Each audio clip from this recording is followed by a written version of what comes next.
right, so we're here with a person 1 and person 2 reading, okay? Keep in mind, genders don't matter. Take it how it resonates for you. All right, take it how it resonates for you. You're either going to resonate more as person 1 and be dealing with someone who you understand to be person 2, or you're going to resonate more as person 2 and be dealing with or seeing into, right, whatever person number 1. Okay, whoever person number 1 is for you.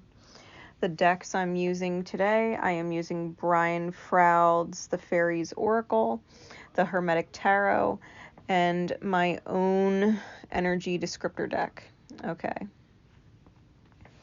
So for person number 1, the energy descriptors at the top, we get pessimistic or high anxiety in reverse. We get does not see their own faults or pettiness in reverse. Egocentric in reverse. And in serious denial. Okay.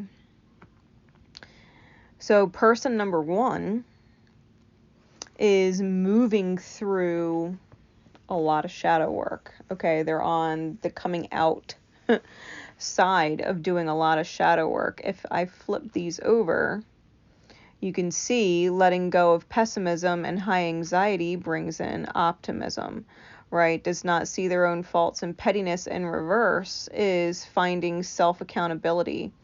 Letting go of egocentric energy is finding being connection oriented. All right. And what they're dealing with on the other side of in serious denial is remembering that they're clairvoyant. They're remembering they're clairvoyant. They do have a clear knowing about things. Okay. Right now, they're releasing a lot of shadows and probably can't see. Probably can't intuitively see like they're used to, okay? Where they might have trusted themselves before, they might have a really hard time trusting themselves right now, because it's like having their third eye in the dark. It's like having their third eye in the dark. It's like putting a blindfold on it. Like they're not used to not being able to intuit, right? The tarot that comes out for them is the Four of Swords with the Devil on the Seven of Cups, and further clarified by the High Priestess. All right, so there's that clairvoyance, right, with the High Priestess. This person is definitely a seer, definitely someone who's very intuitive, okay? The Four of Swords talks about taking a rest from strife, okay? And that rest from strife, what they're taking a rest from is the Devil and the Seven of Cups, which is this addiction to feeling like they're succeeding when they could be doing better. They haven't reached their best life yet, you know what I mean? And they might have felt like everything was going great, everything is good. You know, everything is peaceful, everything is stable, everything is calm, you know, everything is predictable and great. And all of a sudden, things start to get wonky as they move through this shadow work, right? This realignment. And if y'all know what the healing process is like, realignment is like upheaval. Okay? Realignment's like upheaval. But I think what is truly being upheaved for them is whatever is not, it's whatever is not in their highest good. Even if it's good. Even if it's good, it's not in their highest good. So when we start to feel the shake and quakes of what's good, our natural response is to freak out. Like, no, everything is good. Why does it have to change? Why does it have to this? Why does it have to that? And the reality is it's because something really good is coming in. So it came out with Lashta, Moon's daughter. Okay. Lashta. Now, I hope I'm saying that correctly. All right, it's an Irish word, Laiste. Lasht, Lasht, the Moon's daughter. Okay. Now, this card can serve as either an energy supporting you, a situational energy, kind of umbrella describer of what is going on, what you're moving through, or it can come as guidance, right? Take it as it resonates for you. Lashta, the Moon's daughter, okay, is about light cast and shadows, spiritual guidance, illumination, and riddles. Okay, she is the bringer of light in the darkness, yet moonlight both reveals and conceals. Her bright fairy hoof prints light the path ahead of you, guiding you through the dark. She is also one of the guides at the passages between the other worlds and this one. It is she who, with her bright light, tends the gate of revelation, showing us the way through by illumination, different than her sister Epona, the wild daughter, who helps guide us through the gate of despair. Lashta's gate is much more fun. Yet, in the process of guiding us, Lashta may pull a veil of cloud across the face of her mother, the moon, and 3 steps later, we fall into a bog. That should wake you up, she thinks, smiling wisely. She disapproves of sleepwalking, which is something that most of us humans do a great deal of the time. The night contains too much magic and beauty and wisdom to walk through it unseeing. You may find her activities helpful, you may find them frustrating. How you take them is entirely up to you, but they are intended to help you awaken. Bear in mind that she does not trip us. She merely places an obstacle or a pitfall in our path, and we, sleepwalking and unaware, step right into it. We don't have to do that. As always, it's our choice. Lashta wants us to be open to the great unknown, to mystical, not necessarily magical, experiences that teach us an expanded way to relate to the multiverse, all of the worlds and dimensions together. She is the daughter of the moon, but she is also an illumined child of unity. Where Las Gunna, the Frog Queen, wishes you to get in touch with your subconscious and find the treasures there. Lashta hopes you will reach for your higher self, your not yet realized cosmic wisdom. You know far more than you know you know. You know far more than you know you know. There are places in ourselves that we may have feared because they are shadowed and unknown. We may imagine them full of monsters when in fact they are inhibited by joyful spirits. She wishes us to explore this terra incognita because that is where much of our potential and as yet unexplored wisdom lies.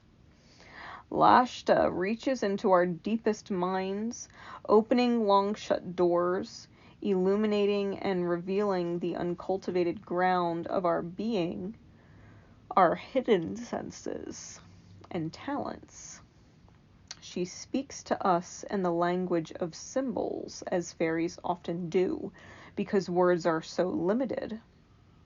Any one symbol may speak to us on many levels of consciousness and about many different aspects of being if we spend time contemplating it. Lashta is a sphinx, and finding the answers to her profound riddles gives us keys to the multiverse. Through revelation, an ecstatic experience of the mystic, Lashta faces and leads us into the future. She prefers to let the old stuff of the past fade away in the illumination of insight and newly accessed wisdom. You may be finding apparently random events and ideas are falling into pattern and beginning to make sense to you.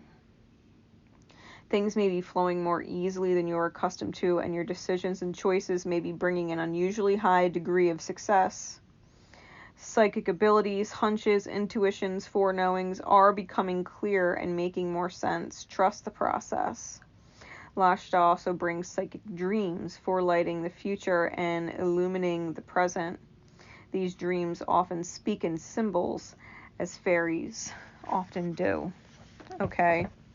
So Lashta, like, if you're feeling, because she's helping you walk through the dark, even the High Priestess, right? Because Lashta is the moon's daughter. The High Priestess in the Tarot is a Piscean card, and so is the moon. Okay, the moon is also a Piscean card. So this is a lot probably going on, to be completely fair, with whatever Neptune is doing in the cosmos and how it's aspecting your natal chart, okay? And what is pinging on your own natal Neptune placement. You're probably dealing with a lot of that energy walking through the night, right? The veil of shadow and fog in the mind is not being able to see. It's this illusion of what was, and thinking that was all there ever would be. Only to realize, you know, walking through the night, if you're consciously aware, right?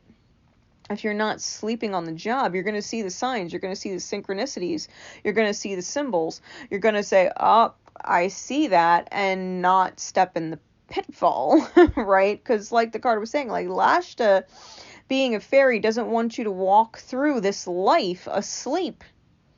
She doesn't want you to walk through this life asleep, not knowing what is going on around you and how the divine is talking to you all the fucking time.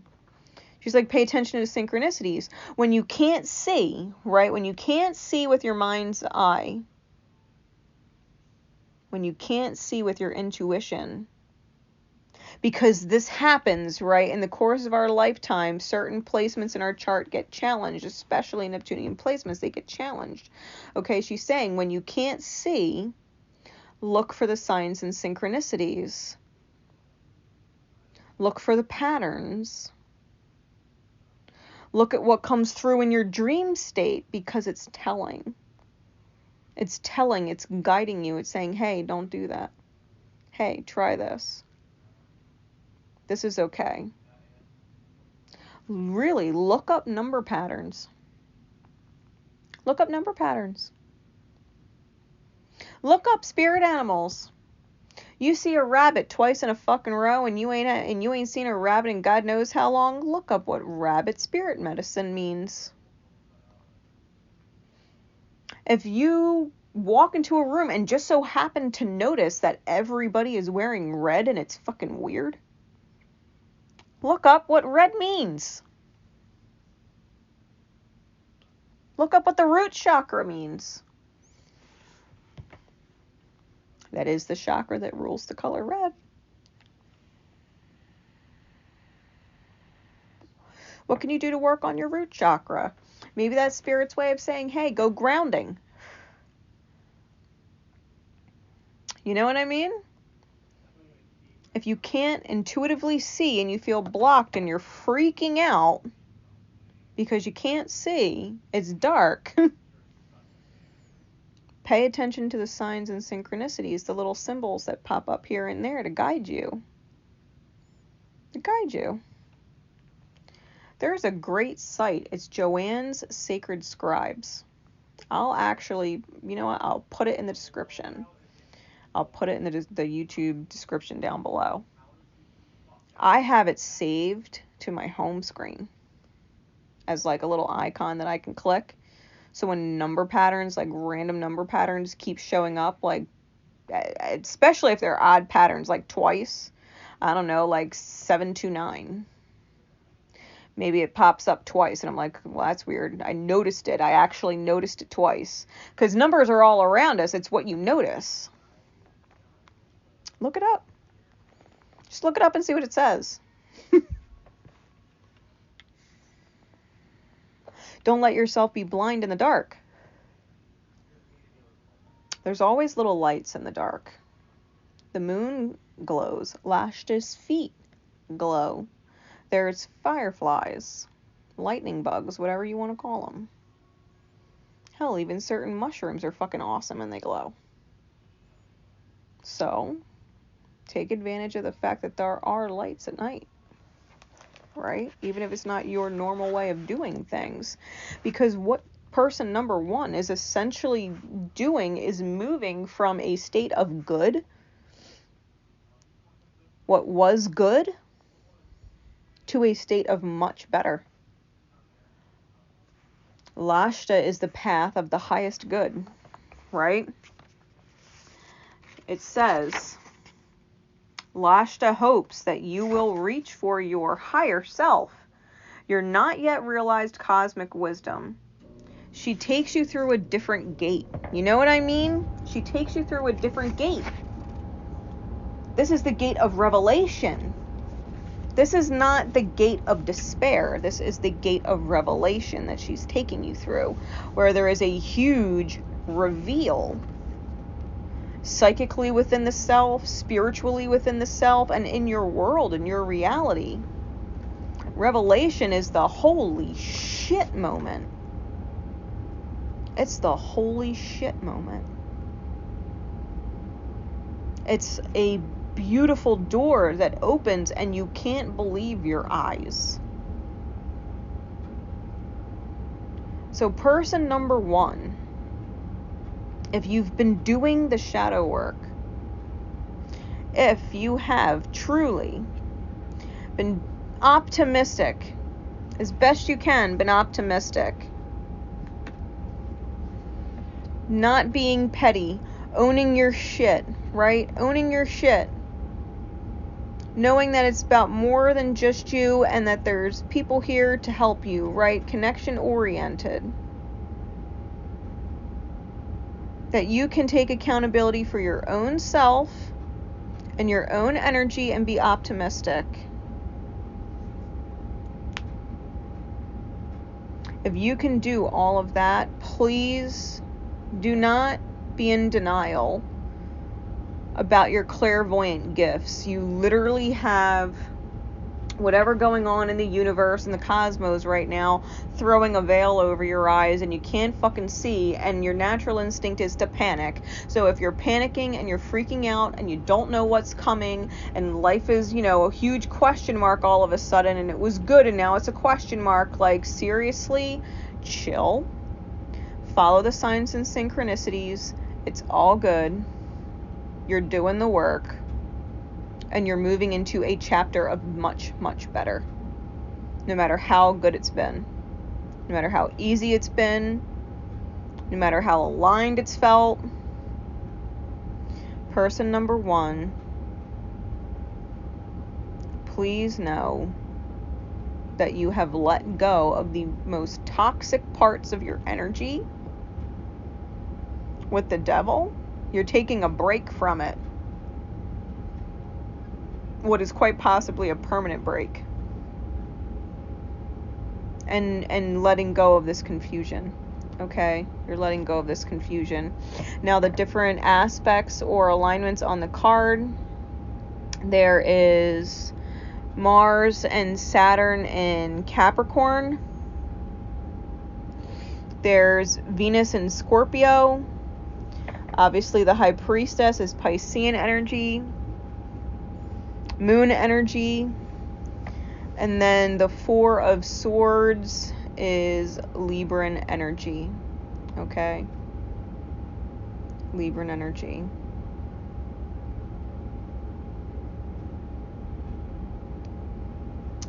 And possibly Jupiter energy. Okay? So if you have significant Libran placements or challenges with your Jupiter placements to it, like whatever it is. Alright? Just know that might help you understand or validate for you that you're person number one. Okay.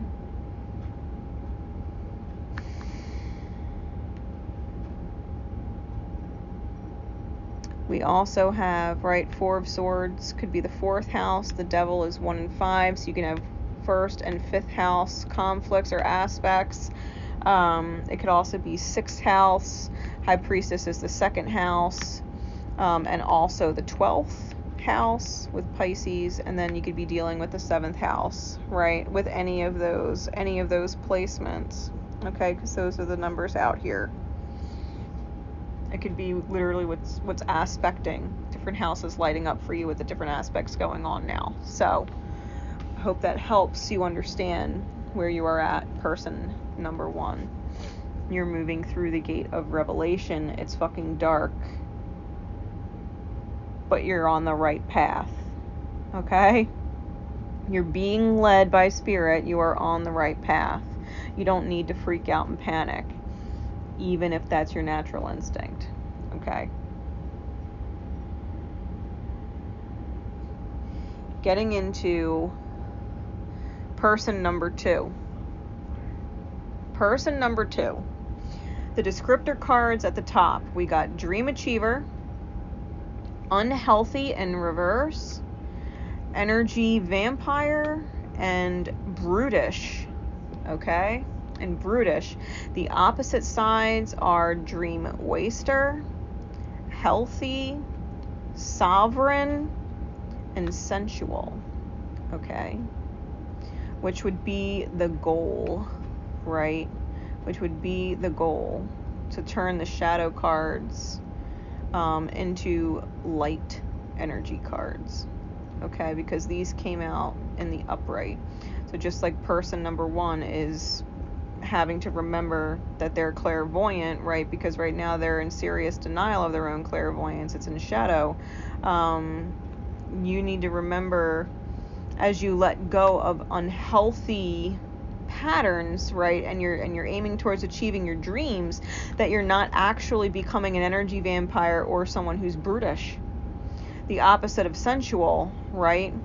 Someone who's rough and doesn't care and is not soft, creatively soft. It's aggressive, right? Energetic vampire means you don't think you could do it of your own energetic merit, to where you're sucking the energy or work, spiritual work, off other people in order to achieve your goal.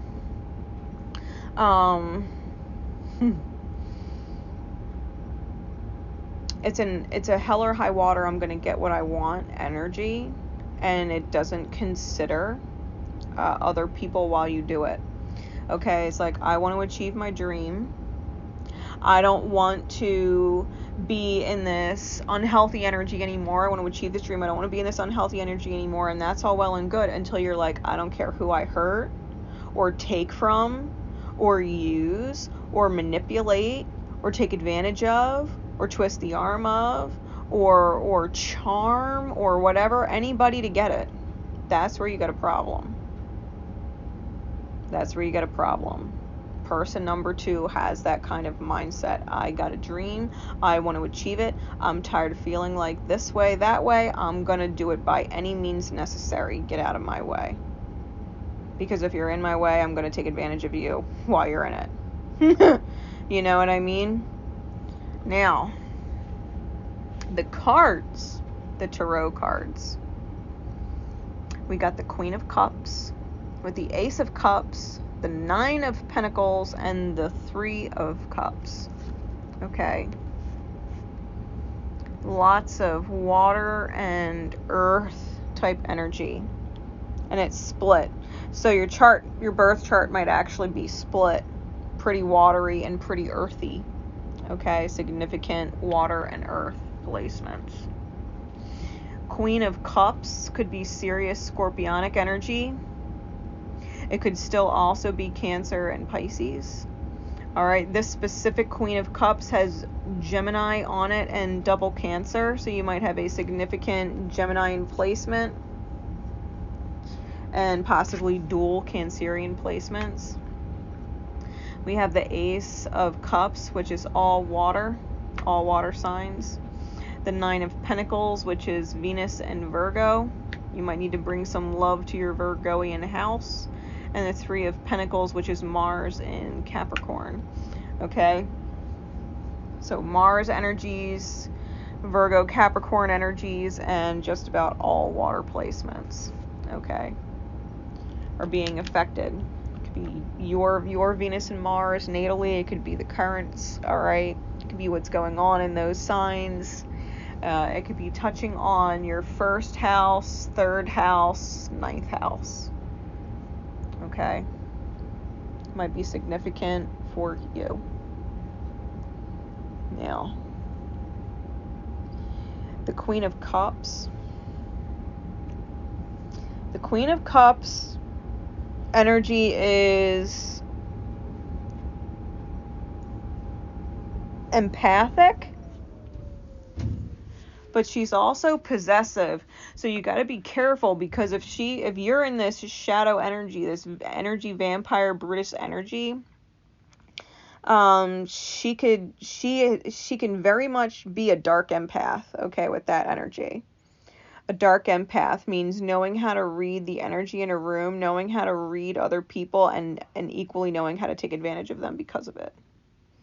It's using your empathy, your gifts of intuition, to use and or manipulate in your favor. Okay? It's a dark empath. Especially because this entire card is framed in black, like, well, I guess they all are. I was just drawn to it on this one. But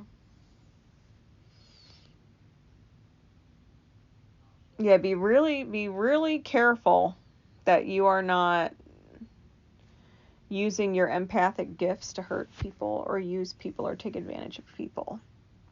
And Ibis, the bird, is also on the card, so you might want to look up Ibis medicine, like spirit medicine, animal spirit medicine. Same thing with the lobster. There's a lobster on this card. Looking up lobster spirit medicine.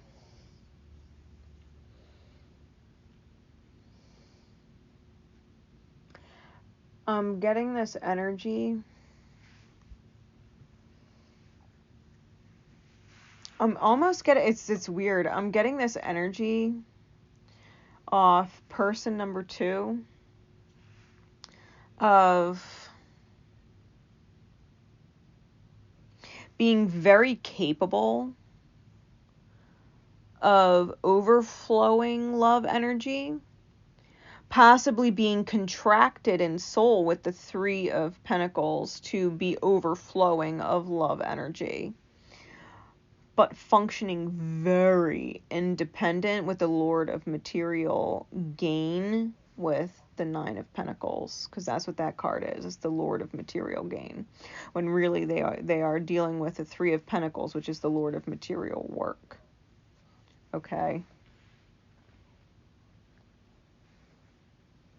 They have loving energy to put out and overflow, and what they're doing is they're taking.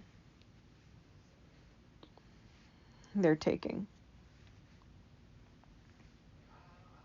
I think person number 2's intention for themselves is good.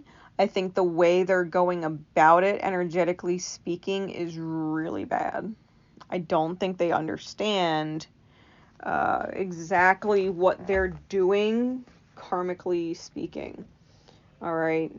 So getting into Oh That Gnome, all right, which is the card that came out, card number 26. Oh That Gnome. I'm going to read some for you. Okay.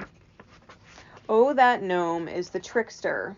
It is creative chaos, breaking habits and patterns. Okay, now mind you, like I said for person number 1, person number 2, this card can represent an energy you are in. It could represent an energy in your experience. It could represent a guiding energy from the universe. Okay, take it how it resonates for you. But you're dealing with Oh That Gnome. It's trickster, chaos, breaking habits, and patterns. Oh That Gnome, this is the trickster who exists in every world. He comes to us wearing our own faces to fool us into thinking that his ideas are our own. He brings chaos into our lives. He helps us break down old habits by showing us how silly they are. He encourages us to fall on our faces so that we get a different point of view, looking up past our mud-smeared noses. He helps us get ourselves into situations in which we discover gifts we never knew we had, often because there is no other way out of the mess we got ourselves into. Okay? That gnome is unreliable and encourages what is essentially drunkenness. Though there are better ways of doing this than getting drunk or going through a psychotic break, but better ways take skill, and he has to work with what he has, us, just as we are. That gnome tells wild and wonderful, long-winded stories, complete with demonstrations of the action and much arm waving.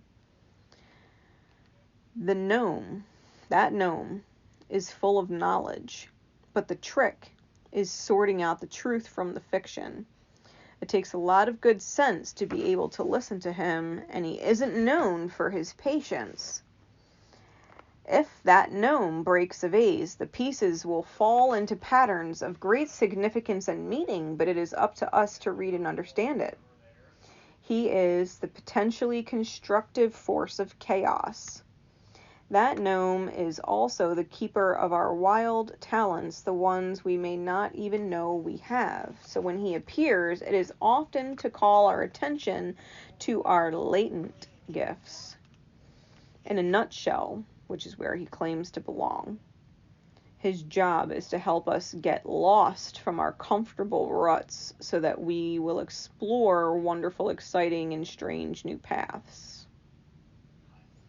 He is so smart that he sometimes outsmarts himself.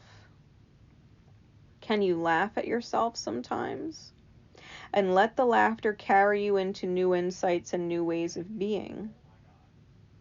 Then that gnome within you is waving his fairy wand gleefully.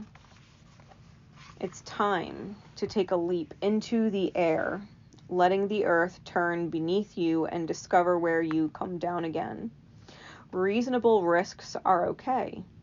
Even unreasonable risks are probably okay. Use your head and look before you leap, of course, but do so understanding that the actual jump is likely to be very rewarding. No guarantees, but then there never really are anyway, no matter how pretty the paper they may seem to be printed on and the scrollwork around the edge. That gnome tells us that the forces of chaos are at work.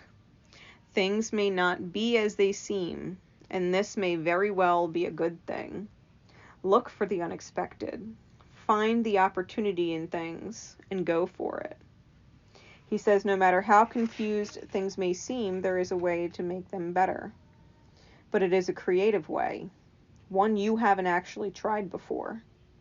Think amazing new thoughts.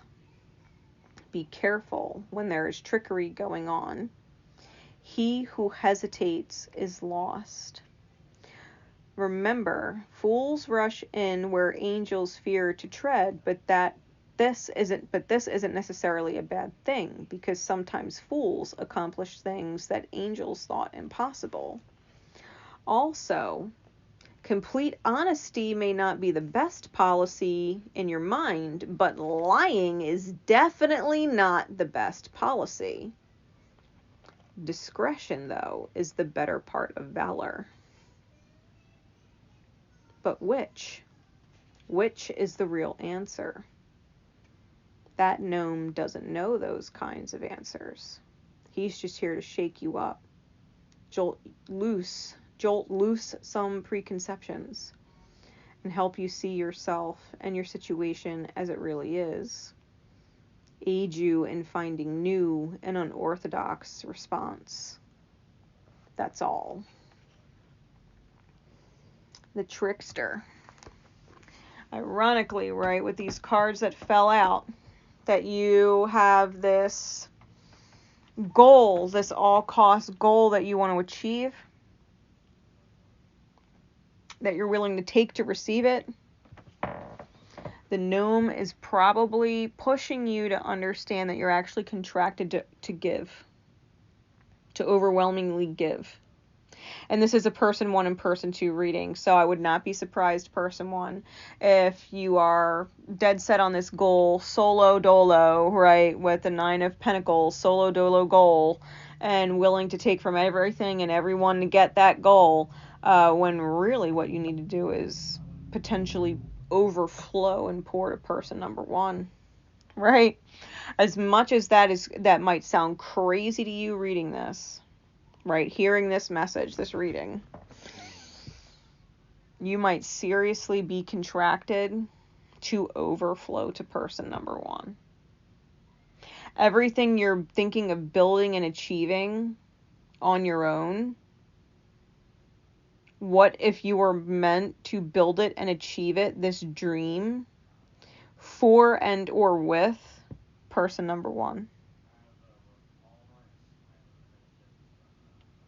And maybe the reason why person number 1 can't see what is going on and feels confused because, they feel out of touch with their intuition is because they're walking through this gate of revelation that either you're going to be the dawn at the end of the night or they're going to find their own. Either way, I think person number 1 is finishing up some major shadow work. But I think you gotta be careful, person number 2, with the trickster lurking around your energy. Because it really depends on whether or not you get the hints. You get the riddles about what's in front of you, right? Notice, too, if there's people around you that are tempting you to drink, or you're finding yourself in certain places in your mind in drunken states, because if the trickster has to get you drunk in order to unveil certain truths about yourself and what you want and what you think about, what you long for, then it'll use that, right? Because to do it without those states takes some skill. But if that's all you got, like the trickster said, he works with what he has. If you are not necessarily privy to looking at the divine mirror with the people around you and understanding how your opinions or judgments of them reflect in yourself, he just might get you smashed to where you're falling on your face in your reality. You know what I mean? Either literally or metaphorically speaking. So be aware, person 2. Like, be aware. Because if you're on a take path and you're contracted to give and overflow in a certain direction,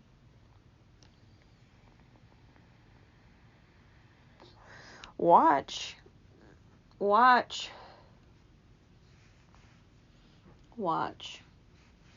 how is life mirroring for you?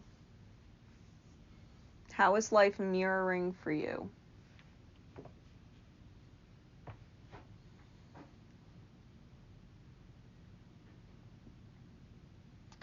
If you have people in your life that you admire, what it is that you admire about them, and are you emulating those things? If they have qualities you do not like, how are you also emulating those things? How are you also emulating those things? And do you have it backwards? Are you tricking yourself? Did you outsmart yourself? Are you so smart that you outsmarted yourself? Did you put yourself in the middle of chaos? And now more chaos is required to get you out of it. Think about that. Because chaos is the element that is working in alignment for your favor right now. And if it's chaos, it's probably because you were stuck or stubborn somewhere. Stuck, stubborn, or rigid.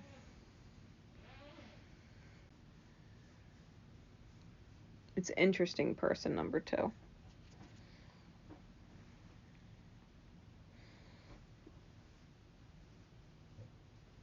I think what I'm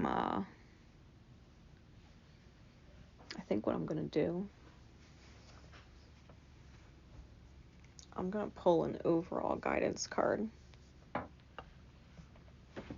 Now that I'm sitting here, I think I'm going to pull an overall guidance card. Let me see what I got. All right. My Crystal Mandala Oracle. This obviously was not planned, but you know what? In the beauty of chaos. Spirit, please, what card above all others is guidance? Ooh. Card number 49.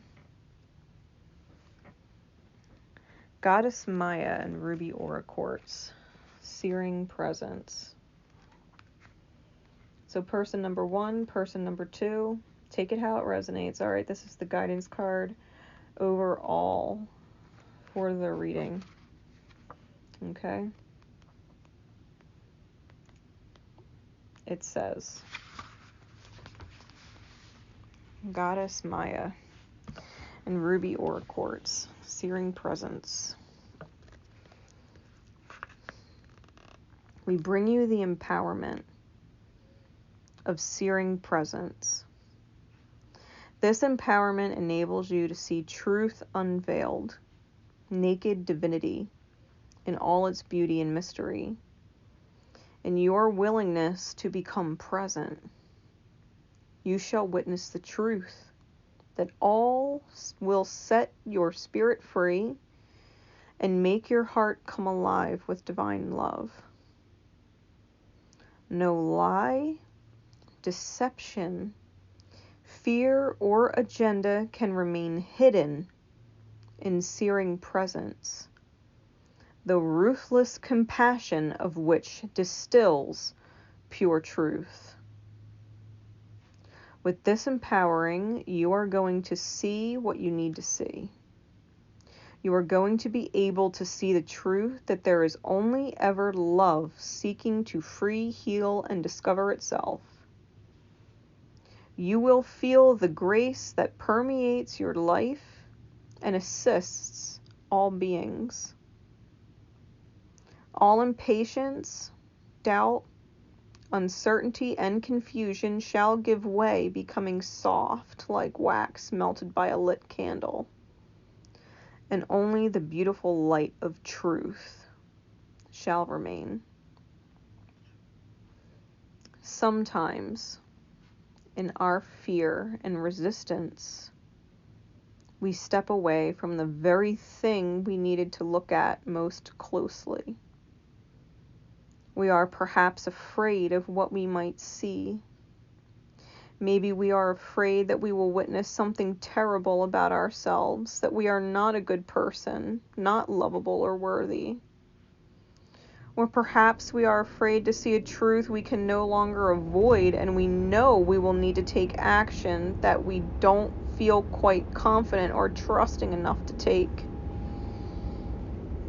Although some truths can be uncomfortable for the mind, there is a deeper truth that brings only comfort. We access that depth of insight through searing presence. What this means is a willingness to delve deeper, not judge, analyze, or complain, and instead just bear steady as neutral witness to what is. In that space of attentive but relaxed reflection, the truth rises up to the surface. The more soft, loving, and yet unflinching your gaze, the more swiftly this can happen. No matter how fearful the mind may be at what might be revealed, the deepest truth is always that of love. What you will see will cure you of shame or doubt, fear and resistance. You will understand that at the core of all pain, love is there, pushing to break free. When the oracle of searing presence comes to you, you are being asked to give yourself an opportunity to know a deeper truth. You are ready for it, and it will help you. This could relate to a situation that causes you confusion, pain, and struggle, leaving you so fatigued that you wonder if you'll ever be able to get through it. It could also refer to a matter not so pressing, and yet in the revelation of love's truth, you'll understand why your life is the way it is with so much more peace. You'll swap shame for being impressed with your spirit. You may question your ability to find the truth, but it will find you. You are wise and strong, and you will be able to recognize it. Perhaps you already do, and all you need is confirmation of your insight from the oracle now.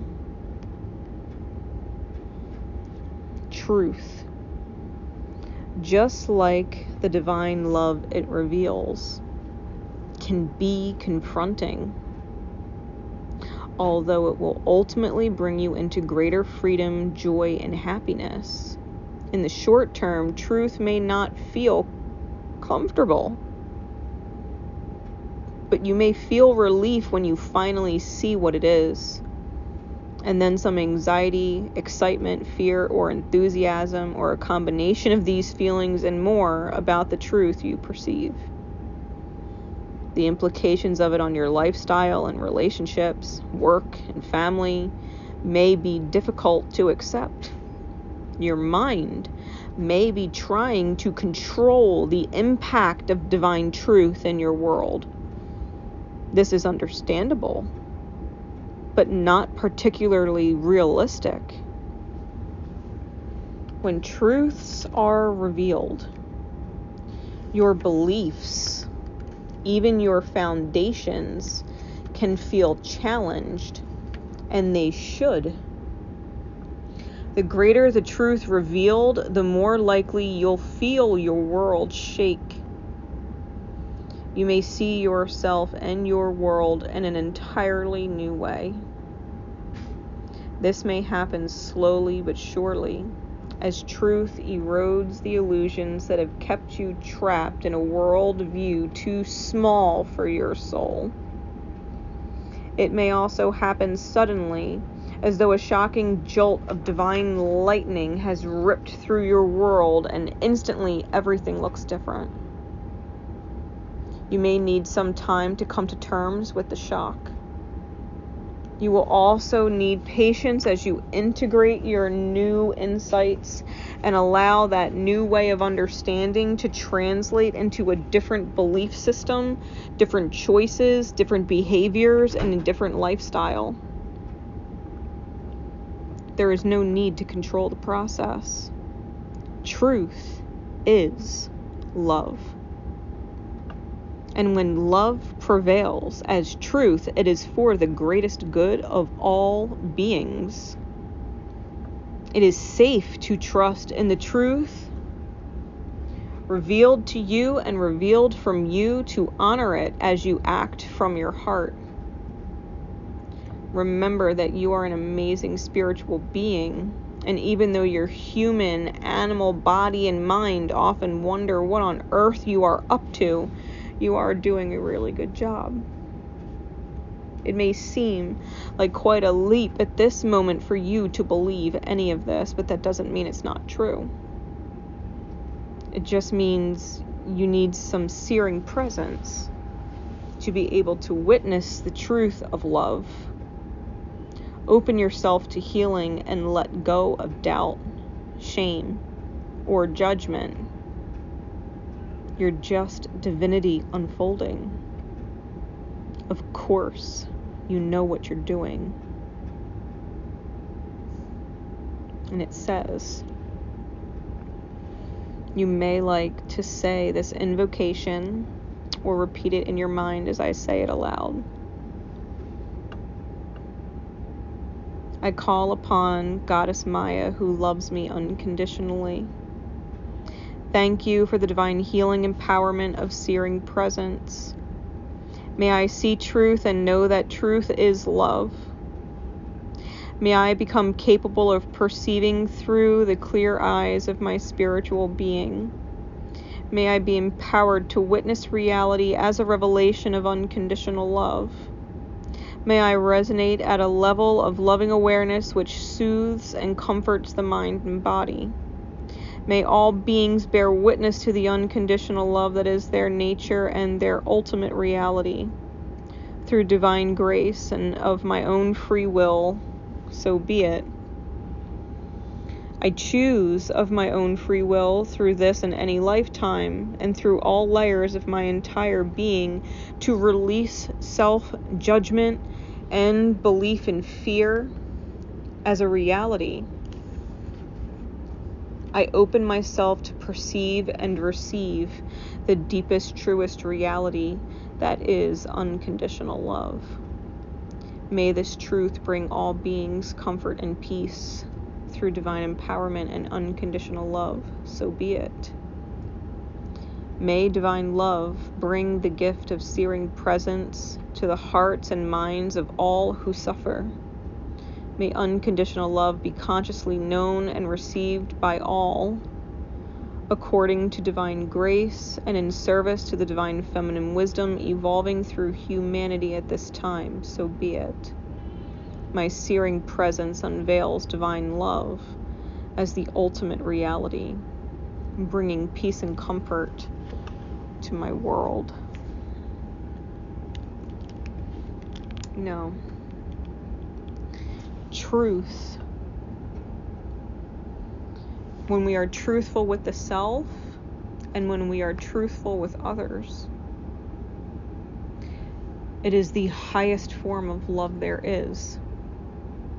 Because for as uncomfortable as the truth can be, as terrifying as it can be, when the truth comes out, it is the ultimate override of fear, which is the ultimate act of love. To tell truth, to live in truth, and not be swayed by the fear or the lies and the illusion of other people and their own shadows and their own paths and their own assumptions. Like when we get to the nuts and bolts of truth, it's really what sets you free. It's what sets you free. It's what sets everybody free, because love, truth, love ripples. It ripples, and what heals in you heals in another.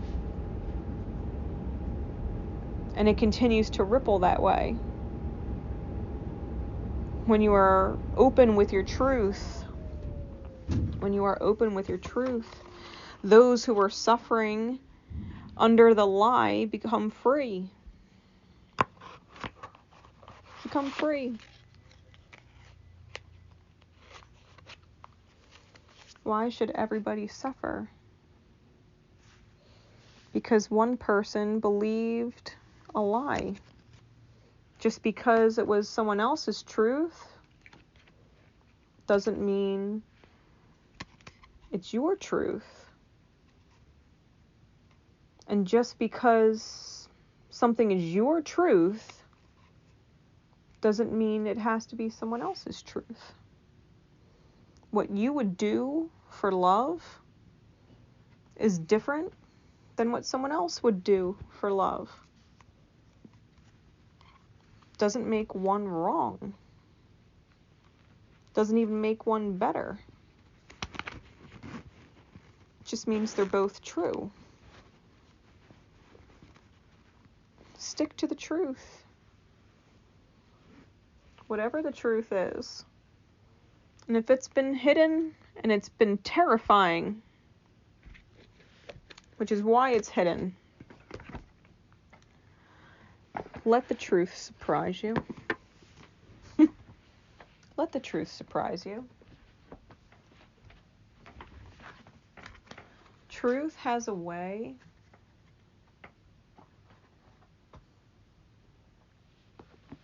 truth has a way of taking the most terrifying situations where you can't breathe and allowing you to take the deepest breath of relief that you've taken in a very long time. The truth. As painful as it is, it's better than fear. It's funny because the gnome card said something similar. Like, the truth might not always seem like the best idea, but lying is definitely not the best idea.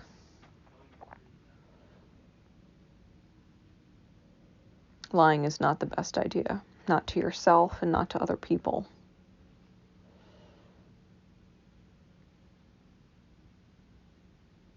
So take that with you.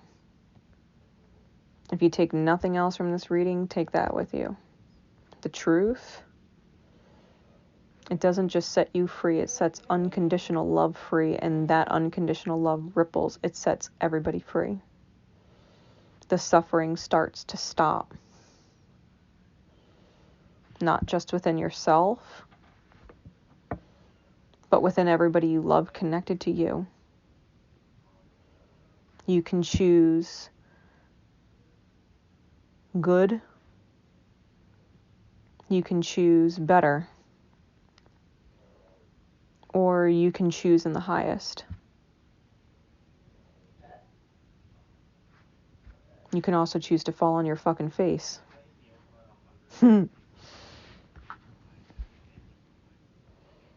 You want to stay in fear, that is.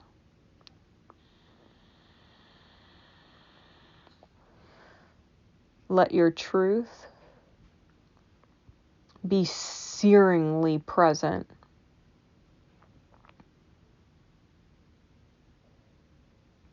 And accept your truth for what it is, and go for that.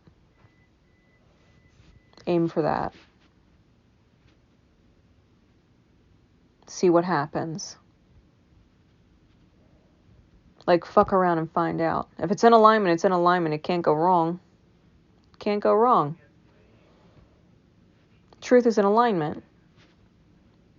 So fuck around and find out. See what happens when you let truth do its thing. The whole truth and nothing but the truth, so help you God. Because anything you would be ashamed of, anything kept a secret that you would be ashamed of, it's only going to eat away at you in there. It's only going to eat away at you in there. It's only going to make you consistently question your worth. It's always going to consistently put you in a state of denial if you really deserve what you got. And you'll only sabotage yourself all over again.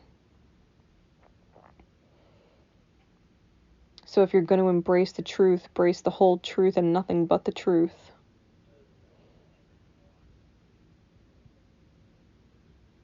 And free yourself. Free yourself from feeling shame and doubt and judgment ever again. Live in your truth. It's a whole new world. It's a whole new world. It's a beautiful world. An unconditionally loving world. It's beautiful. Fuck fear. Fuck feeling shitty about yourself. Fuck that sad story that you play in your mind. I'm a piece of shit. I'm not worth it. Nobody loves me. I'm not lovable. Like, fuck that story. You've been done told that story. It sucks. It's a shitty story. No one wants to hear it. It's a shitty story. It is not a bestseller. Love?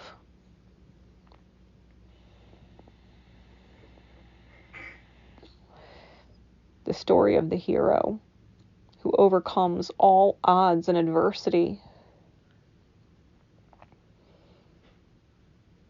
Well, that's your blockbuster hit right there.